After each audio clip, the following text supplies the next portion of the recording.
Psicología.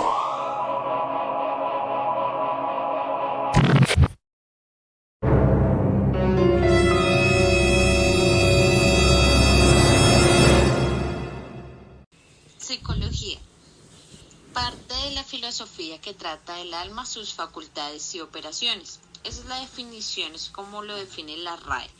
La psicología viene del griego psique, que significa alma, y logos, que significa estudio, es decir, el estudio del alma. Si vemos a través de la historia de la psicología, podemos evidenciar cómo ha evolucionado, no solo basarnos en el estudio del alma, sino el estudio del comportamiento humano, cómo hemos evolucionado, cómo nos adaptamos a diferentes áreas.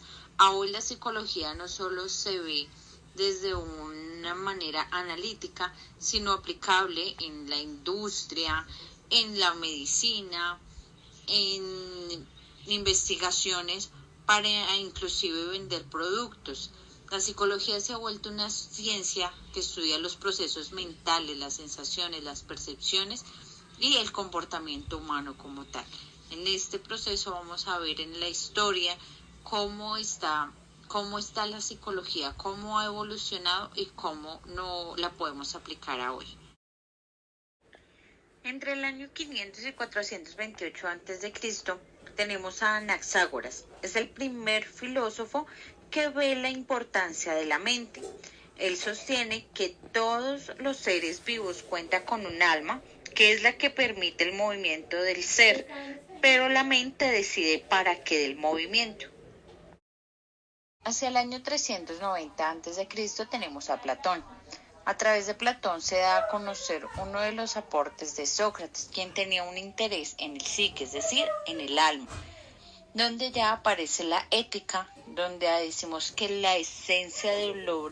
es la esencia del obrar bien? Es decir, empieza a estudiarse la moral, cómo nos vemos los humanos a través de la conducta entre el bien y el mal. Adicional, vemos que le imparte Sócrates a Platón una de las formas de pasar conocimientos, donde no es enteramente pasar el conocimiento, sino pasar una pregunta, para que este ser se haga más preguntas y asimismo saque una conclusión. Es de ahí que Sócrates no escribió ninguna obra, y los conocimientos que se tienen es a través de sus discípulos, como Platón. Luego Platón a través de sus estudios, nos confirma que no todo lo que podamos saber acerca de nuestro universo es irrefutable. Es decir, que no todo lo que percibimos tiene un solo punto de vista. Todos podemos tener una noción de lo que estamos viendo, de lo que estamos percibiendo, de lo que estamos sintiendo. Cada cual tiene un punto de vista. Luego tenemos a Aristóteles, del 384 al 322 a.C. Podría ser considerado el fundador de la psicología, pues él concibe que el alma es el origen de la vida, y el pensamiento de cada uno plantea en el alma nos hace seres humanos. El alma es que nos procura el placer, evita el dolor y la imaginación, el movimiento y la memoria, y nos concibe a través del deseo. Él tenía tres planteamientos sobre el alma. El alma vegetativa, que es los únicos puntos que tienen es sobrevivir, para alimentarse y reproducirse.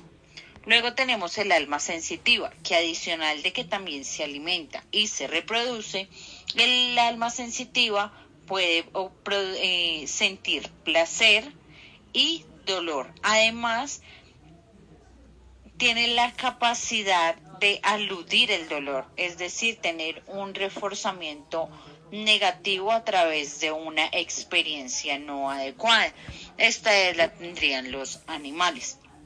Y luego tenemos el alma racional, que adicional de alimentarse, reproducirse, Tener la capacidad de sentir placer, dolor y también de evitar el dolor está en la búsqueda del conocimiento, está en el conocimiento de lo que es bueno y lo que es malo y se preocupa por el conocimiento de la felicidad.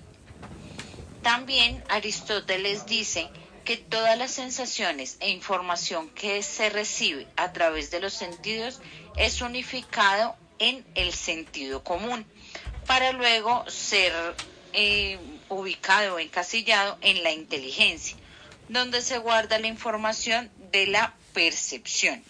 Entonces ahí ya vemos que Aristóteles da un paso más allá y nos incluye que a través de los sentidos podemos tener más información y tener noción de nuestro alrededor para ser conscientes, para tener un aprendizaje. Y por último tenemos también que Aristóteles dice que tenemos dos tipos de motivaciones. La motivación animal, que está motivada por el placer y el deseo, cuando un animal tiene la necesidad de comer o de reproducirse, o la otra que es la motivación racional, que es capaz de actuar sobre los instintos, diferenciando lo bueno y lo malo, que es lo que nosotros hacemos en el momento de tener la necesidad de pasar una calle. Sabemos que tenemos que estar cumpliendo las normas de tránsito para conservar nuestra vida. Esa es la capacidad que tenemos, a diferencia de los animales, de racionar. Entre el año 354 y 430 después de Cristo tenemos a San Agustín, quien decía que la voluntad, la memoria y el entendimiento son parte de la conciencia de la persona y no están por separado. En su libro Confesiones, donde comprende su concepto acerca de Dios, la visión del mundo y la psicología, y adicional su autobiografía, expone su método de introspección, que consiste en que el ser humano puede ver su interior, es decir, se hace una autoevaluación desde sus emociones, sus pensamientos, sus recuerdos y motivaciones y su influjo en la conducta. Y analiza a sí mismo haciendo un examen de conciencia. René Descartes, en el siglo XVII, afirma que hay dos sustancias que forman al hombre y estas están ubicadas en la glándula pineal. Estas dos sustancias son el cuerpo y la mente. Para Descartes, el cuerpo es extenso, divisible e inmortal. En cambio, la mente es inexistente, indivisible e inmortal. Según Descartes, los animales no poseían mente, por lo cual los consideraba unas máquinas autómatas. En 1879, por William Wundt, es creado el primer laboratorio de psicología en Leipzig, Alemania. En este laboratorio, con el método de introspección, es decir, una técnica de observación, el investigador Wundt estudió el desarrollo de la conciencia, estudió el cuerpo, el cerebro, cómo se reciben los estímulos sensoriales y cómo ingresan los aspectos, cómo son percibidos estos estímulos por la conciencia. Para él, el estudio de las sensaciones, los sentimientos y las imágenes a través del tiempo de reacción, percepción de tonalidades de colores, ilusiones visuales, asociación de palabras y de memoria, se buscaba cuál era la estructura de la conciencia. Se registra que más de 100 experimentos en 20 años de trabajo. Con Wundt se inicia el estructuralismo y se inicia la psicología como una ciencia, al haber creado el primer laboratorio para que se pudiera generar una investigación. Edward Titchener, como discípulo de Wundt, afirmaba que la conciencia está formada por sensaciones, afectos e imágenes. Titchener sistematizó, extendió y popularizó sus propuestas en los Estados Unidos. La psicología estructuralista de Titchener se basaba en la utilización del método introspectivo, por el cual un sujeto entrenado ejerce el rol de observador y descriptor de sus propios procesos psicológicos. Titchener publicó varios libros en los que se destaca la metodología psicológica entre la psicología experimental. También fue editor de la revista científica American Journal of Psychology. William James es catalogado como el padre del funcionalismo. El funcionalismo decía que la conciencia debía verse desde un punto de vista pragmático, es decir, que sea útil. Ellos estudiaban la función de las sensaciones, la percepción, la emoción, la motivación, el aprendizaje y el pensamiento. Estudiaban para qué sirven. Tenían la valoración, la organización, el almacenamiento y la adquisición. Ellos decían que desde la experiencia se generaba un comportamiento y este comportamiento debía ser adaptativo. El comportamiento adaptativo, desde un punto de estimulación, motivación, una situación sensorial, una respuesta satisfactoria, aunque también afirmaban que habían comportamientos no adaptativos, es decir, que se tiene una estimulación y directamente lleva una respuesta, como el querer toser. Hay una estimulación de querer toser y la reacción o la respuesta es sencillamente toser, que para eso no se necesita un análisis como tal, pero para el resto de actividades como dormir está la estimulación, la motivación que es dormir, la situación sensorial que es poder dormir y la respuesta satisfactoria que es haber descansado. Sigmund Freud, el padre del psicoanálisis. Se basa en la observación clínica y parte del método patológico analiza el estado del inconsciente. Estudia la personalidad, la motivación y la psicopatología. Este método funcionaba para estudiar los trastornos psicológicos como son la histeria y uno de los que creó fue la asociación libre. Descubrió que podía identificar las ideas patológicas con solo hacer que los pacientes se relajaran y describieran lo que viniera a su mente, sin importar lo que fuera. Es decir, que a través de la expresión oral de las emociones asociadas con recuerdos reprimidos. Propuso que la cocaína podía ser un estimulante y un analgésico. También, a través de sus estudios, indagó sobre el subconsciente del sueño. Uno de los aportes que también hizo fue que los niños se encuentran a su madre como una relación con un apego, no solo de la figura de hijo a madre, sino como una figura sexual. Se cree que algo que aleje al niño de su madre es una amenaza. Por eso cuando las personas crecen, su subconsciente va a asemejar a su pareja, a su madre, y va a evitar a personas como su padre. También creó el ID, que es el instinto de lo malo, y el superego, que es eso no suena bien, eso no se debe hacer. John Dewey fue cofundador del funcionalismo. Él publicó en 1896 el concepto del arco reflejo en psicología. James Engel fue uno de los principales representantes del funcionalismo. Pensaba que la mente iba cambiando, crecía y se desarrollaba a medida que se iban pasando los siglos con el fin de adaptarse al ambiente. Fundó un laboratorio de psicología en la Universidad de Minnesota en 1893 y junto a Dewey creó en 1894 también un laboratorio en la Universidad de Chicago.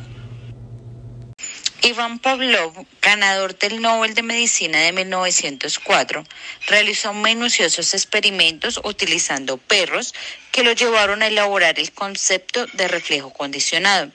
Sus experimentos son basados en el condicionamiento clásico que forma parte de la teoría conductista.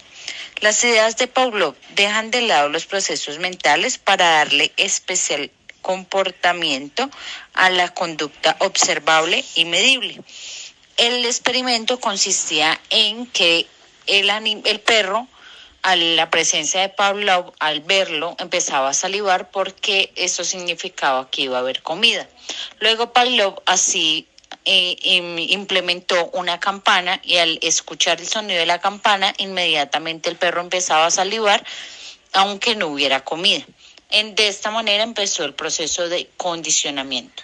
Vladimir Bekhterev fundó en Rusia los primeros laboratorios psicológicos en la Universidad de Kazán en 1889 y San Petersburgo en 1895. En 1903 fundó el Instituto Psiconeurológico de San Petersburgo. Publicó La psicología objetiva de 1913 y Principios generales de la reflexología humana en 1923. Él consideraba que el ser humano como una unidad. Los procesos físicos y mentales son solo uno. Sostenía que el cerebro y el sistema nervioso explicaban el comportamiento humano. La actividad refleja en la forma de respuesta del organismo ante estímulos. Se estudiaba la relación del individuo con el medio, analizando el estímulo y la posterior respuesta del organismo. Max Wertheimer, fundador de la psicología de la Gestalt. La teoría de la Gestalt sostiene que el todo es mayor que la suma de las partes.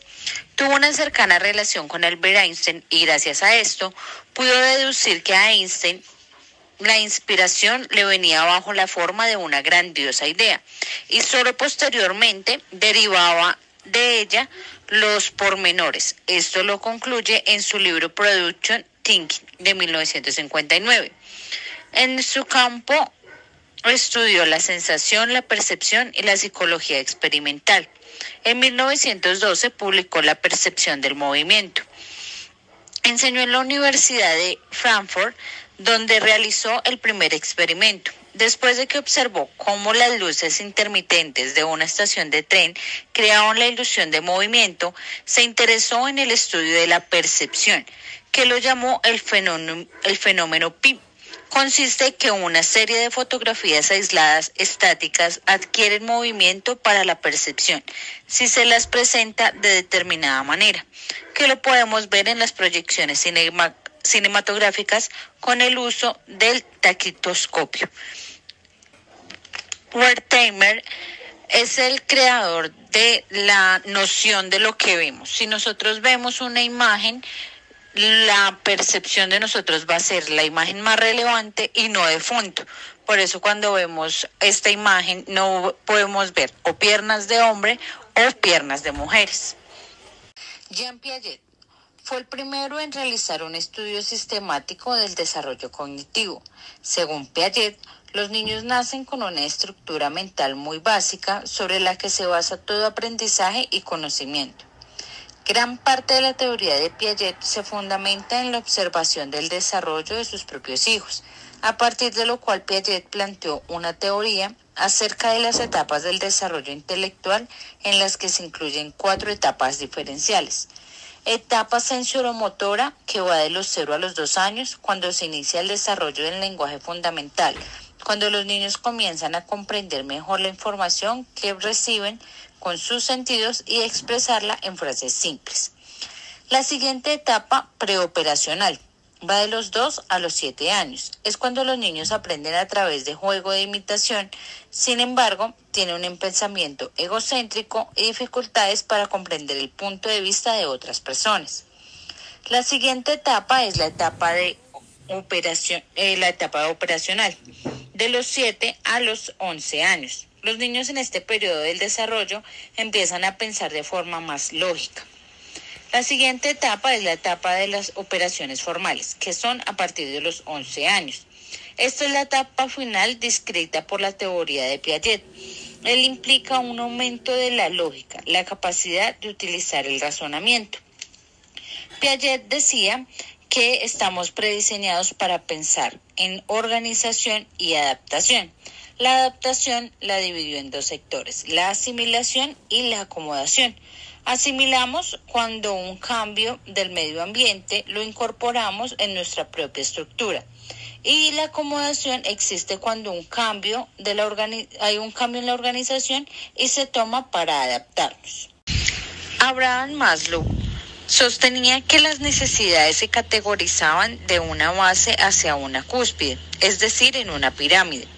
En la base tenemos las necesidades que el ser humano necesita para poder conservar la vida, como son respirar, alimentarse, descansar. Esas son las necesidades básicas. Luego de cubrir estas necesidades, se puede seguir a un siguiente escalón, que son las necesidades de seguridad. Las necesidades de seguridad implican que tiene empleo, tiene seguridad de recursos, tiene ropa para vestirse.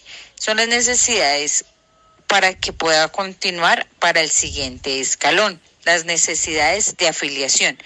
Maslow sostenía que todos los seres humanos necesitamos pertenecer a algo, tener amigos, tener una pareja, hacer parte de un grupo social. Luego de que tenemos estas tres bases cubiertas, seguimos a un siguiente escalón, que es el reconocimiento. Es cuando ya hemos logrado algo, cuando somos reconocidos y cuando tenemos autoconfianza, tenemos respeto por los demás y por nosotros mismos. Cuando tenemos este escalón cubierto, llegamos a la autorrealización. Es cuando ya estamos satisfechos con nosotros mismos, estamos orgullosos de quién somos y llegamos a ser líderes. Sin prejuicios, aceptamos los hechos, gestionamos problemas para beneficio propio y para beneficio de los demás. Vygotsky, padre del constructivismo social, considera que la mente y sus funciones superiores se originan en la interacción social. Él tenía una teoría sociohistórica. Cualquier adquisición de aprendizaje es resultado de la interacción con otras personas y su ambiente social. La constitución biológica y genética se convierten solo en una base, es decir, que vamos a aprender sobre la cultura, la religión, el deporte, de acuerdo a las interacciones que vayamos teniendo. Tenemos dos funciones de aprendizaje, las inferiores y las superiores. Las inferiores son funciones básicas naturales determinadas genéticamente. Estas condicionan a lo que podemos hacer, es decir, podemos hablar, caminar. Y luego están el aprendizaje superior, que se adquiere y se desarrolla a una interacción social. Está abierta a mayores posibilidades. Es a hoy como aprendemos a manejar un celular a través de la interacción. El desarrollo tiene dos momentos. Un momento de intropsicológico, que son reacciones autónomas no aprendidas, sino innatas, que atienden como propósito la comunicación, es decir, cuando el bebé llora porque tiene alguna necesidad que le supla su mamá. O la intrapsicológica, que es la segunda, que es cuando el niño ya aprende a manifestarse de otras formas, por ejemplo, ya aprende a hablar. Según Vygotsky, se van aprendiendo a través de interacciones con los demás y los primeros maestros son los padres, luego el colegio y así según escale cada persona en adquisición de conocimientos.